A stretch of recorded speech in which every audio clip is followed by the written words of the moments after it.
আসসালামু আলাইকুম বন্ধুরা, কি খবর? কেমন আছো তোমরা? কাছে দূরে যে যেখান থেকে আমার ভিডিওটা দেখছো, আশা করি সবাই আল্লাহর রহমতে ভালো আছো, সুস্থ আছো। আমরাও আল্লাহর রহমতে ভালো আছি, সুস্থ আছি। চলে আসলাম নতুন আর একটা ভিডিও নিয়ে।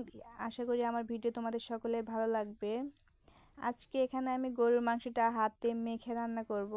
এজন্য এখানে আমি মাংসটাকে ধুয়ে এখানে পেঁয়াজ মরিচ ভাজি করে দিয়েছি তেল দিয়ে, লবণ, হলুদের গুঁড়া, ধনিয়া গুঁড়া, তো মরিচের গুঁড়া, তেল, আদা রসুন বাটা, গরম মশলা গুঁড়ো সব মশলা দিয়ে একবারে এটাকে ভালোভাবে মেখে রান্না করব। হাতে মেখে মাংসটা রান্না করলে কিন্তু অনেক মজা লাগে। তো তোমরা যারা খেয়েছো তারা তো জানোই। আর এটাকে তো আমরা হাতে মেখে মাটির চুলায় রান্না করব, মানে যে আরও অনেক মজা লাগে। আর আমরা এই গ্রামে থাকি, আমরা সাধারণত এভাবেই রান্নাটা করি। মাটির চুলায় রান্না করলে মাংস কিন্তু স্বাদটা দ্বিগুণ বেড়ে যায়।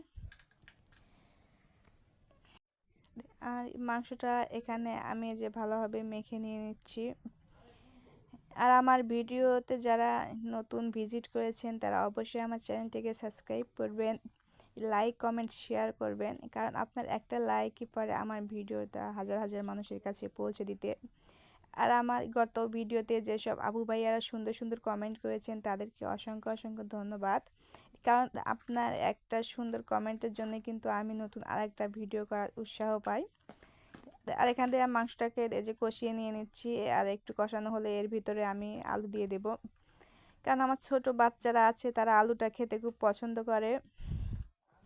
তো এই জন্য সাধারণত মাংসের রান্নায় আলু দেওয়া। আর মাংস যে কষানো হওয়ার আগে আগে আমি এখানে একটু তেল দিয়ে দেবো আবার, কারণ এই তেলটা দিলে কিন্তু মাংসটা আরও বেশি মজা হয়, তেলটা একদম মাংসের ভিতরে যায়। আমার নানি দাদি তাদেরকে দেখতাম এভাবে মাংসটা রান্না করতে, তো সেজন্যই আমিও এভাবে মাংসটা রান্না করছি আজকে।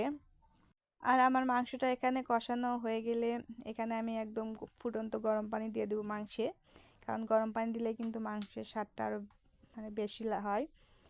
আর এখানে আমি মাংসের ঝোলটা দিয়ে এটাকে আমি ভালোভাবে জাল করে নিয়েছি। আর মাংসটা আমি একটু ঝোল ঝোল করে রান্না করতেছি।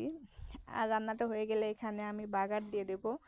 তো এখানে পেঁয়াজ আর জিরাটাকে একটু লাল লাল করে ভেজে নিয়েছি।